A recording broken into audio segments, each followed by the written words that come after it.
Introducing the new Akaso Brave 7 LE. Is it the budget Osmo Action? We're going to take a look.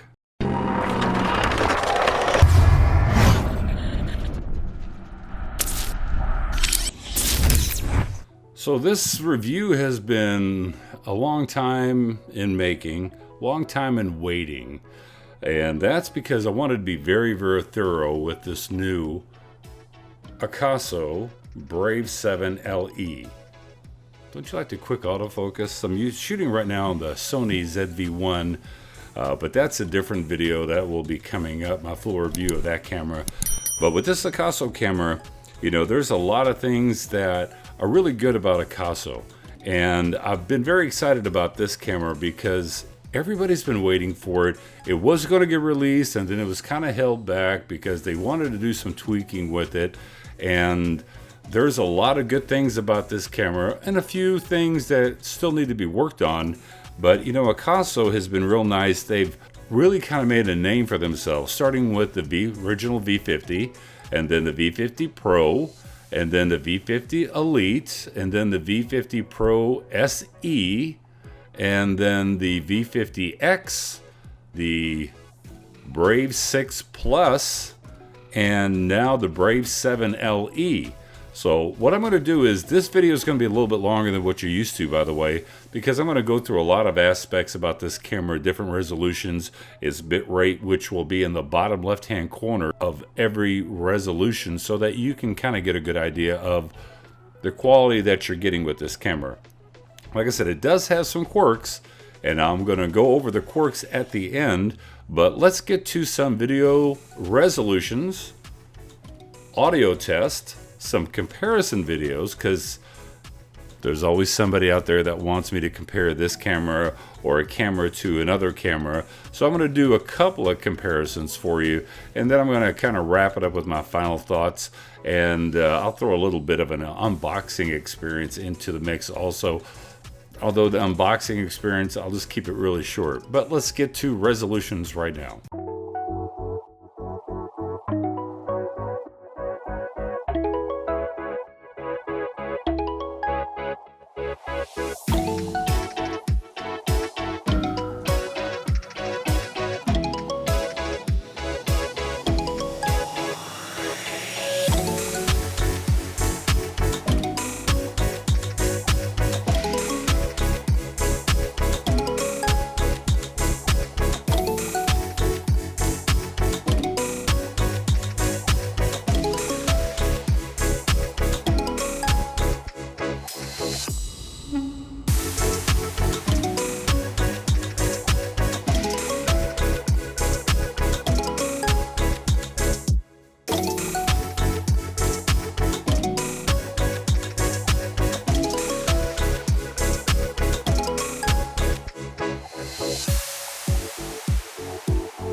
So now we got the new Akaso Brave 7 LE, and I've got to compare it to the Akaso Brave 6 Plus and the Akaso V50X, just to see what the image quality looks like and stabilization.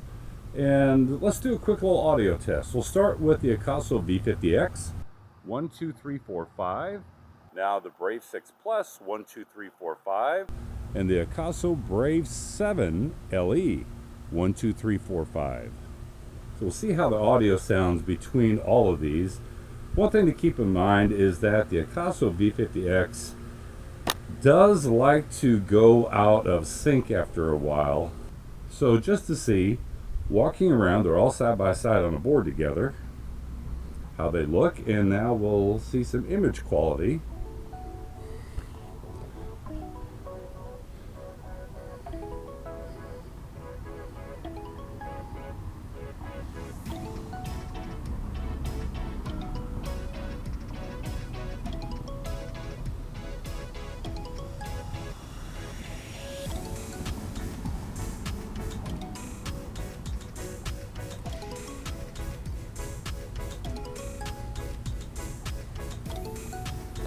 Storm clouds everywhere, starting to drizzle just a little bit, as you can see in the pool right there.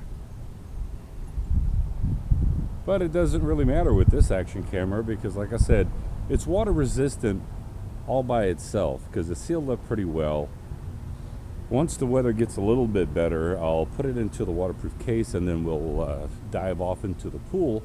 But this is the type of stabilization and image quality that you can expect in not optimal conditions, because normally action cameras you want it very, very bright outside, and right now it's very overcast. So we'll see, is it very contrast based on the image, and does it require a lot of light? Now this is, like I said, just hand holding, walking around just to see, as a vlogging setup, how does it sound. Now this camera does not accept an external microphone, and it's starting to rain, but like I said, it doesn't matter. But since it doesn't offer the ability to add an external microphone, is the audio going to be crisp enough and clean enough to actually use as a vlogging camera? We're going to do a little running test just to see how it compares to the V50X, the Brave 6 Plus, and of course the Akaso Brave 7 LE. So here we go, quick little run test.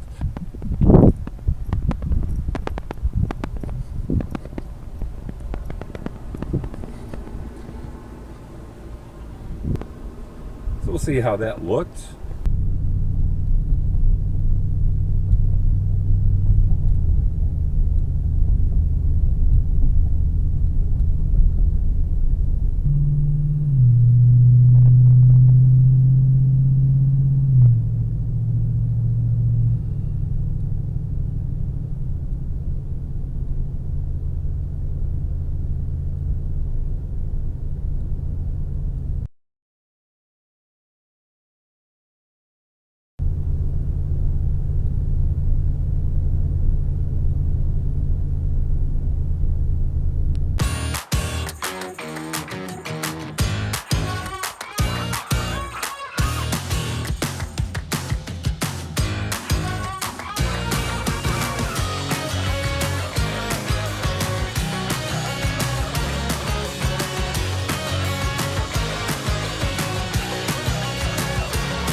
All right, we got the Akaso Brave 7 LE versus the DJI Osmo Action.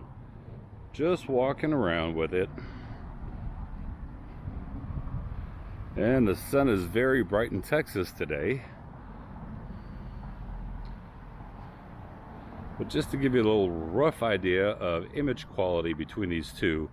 Now, it's not really a fair comparison, but I know that there's going to be a couple of people that want me to compare it to the Osmo Action, since it looks so much similar to the Osmo Action.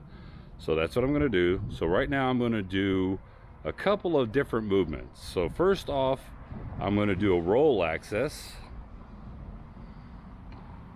So rolling the video. or rolling the camera, should I say. Then we're going to do a pan. And then a tilt. Up and down and up and down and up and down. So we'll see how this compares. So now we're at the point of the video where we get to talk about the good, the bad, maybe some of the ugly. Well, first off, let me talk about the unboxing experience. Now, I will say that Akaso has come a long way when it comes to their packaging, because now they put the little magnetic strips on the front, so it's very easy. Just flip it up. You get the camera, you get the waterproof case, and then you get 3 nice little bags. Comes with 2 1350 milliamp hour batteries, battery charger, wrist remote. The wrist remote on mine didn't work. I think that it's not sending out a signal. I think the battery's just dead in it. So I'll replace the battery and I'll update it if I get around to feeling like updating it. These are the good things I like about this camera. The build quality is super nice. I like the fact that it's got a front-facing screen on it so that you can frame yourself up. All you've got to do is just hit the mode button up on top, because if you hit it very short, it gets you into the menu system, but if you hold it for 2 seconds, it flips the image from the back screen to the front screen. So it gives you an opportunity to kind of shoot yourself in a selfie scenario so you know how you're framed up. I like the video quality. I like the fact that it shoots 4K 30 frames per second. Now, yes, it is July of 2020, and you would think that these cameras would be offering 4K 60. Now keep in mind, the price tag of this is $139, I believe, at the time of this recording. You're not going to get 4K 60 for 139 bucks. Video quality is very nice. I like the fact that the camera itself is water resistant. Now when I say water resistant, that means you can get out in the rain with it and not have to worry about rain droplets getting on it and actually ruining the camera, because everything is sealed up from the side compartment for the micro USB and the HDMI to the battery drawer is also sealed on it, and that's a nice little feature to have. I would definitely not go swimming with this camera if you do not put it inside the waterproof case. If you're going to go swimming, stick it inside the waterproof case, and then you're good to go. I really like the battery life, because at 4K 30, I got a consistent 2 hours of battery usage, continuous shooting. And given the fact that it comes with 2 batteries, now you're talking about 4 hours of battery use that you can go out and go film with. So that's a great plus. I do love the fact that it has a 1/4 screw. Now the question is, does it live up to the hype? So when you think, okay, it's very nice build quality, very nice image quality, although I'll talk about image here in a minute. I think the image quality is nice. I like the fact that it is water resistant. I love the fact that it's got 2 screens and a forward-facing screen, so it reminds you of the Osmo Action. But does it live up to it? Well, as you saw in the video clip, especially compared to the Osmo Action, there is no comparison when it comes to stabilization. I mean, the Rocksteady is just that. It is rock steady. I may compare it to like the GoPro Hero 6 and see how it does with stabilization-wise, but I have a sneaking suspicion that the 6 is still going to be better than the Brave 7 LE.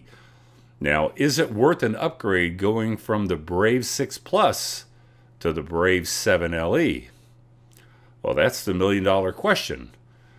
I think that when you really look at how the stabilization works between the 2 cameras, I think the 7 LE has a slight advantage.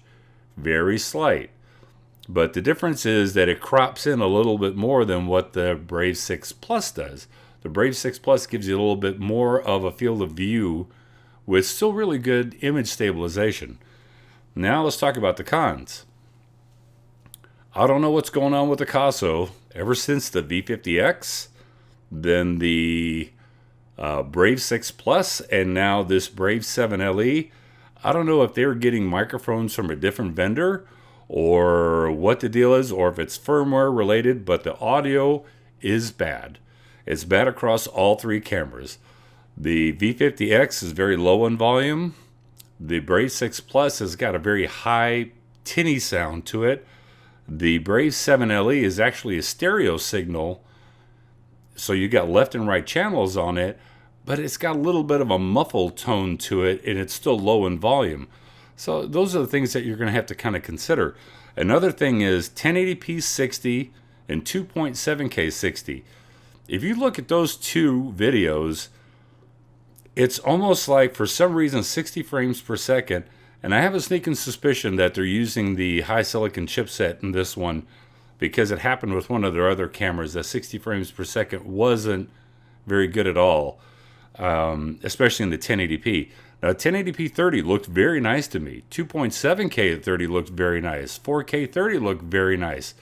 But that 1080p 60 and 2.7K 60, it's like the image got really mushy, and then they overcompensated with over-sharpening the image, which gave you an over-sharpened, mushy-looking image. Another thing to kind of keep in mind on the con level for this camera is going to be, and this is just me really stretching out there and nitpicking, but the bottom battery drawer, it has a little bit of a bulge in it. And I think it's because the seal on the bottom battery drawer is so thick that once it presses up against that battery, it gives a little bit of a bulge, so the camera does not sit flat and level. And if you've seen this picture here, you can see actually how it's got a nice little bulge on it. But that little bulge tells me that I would never, ever let the bottom of the camera submerge. Now, I don't know if there's anybody else out there that got their Akaso Brave 7 LEs and saw that same little bulge on the bottom.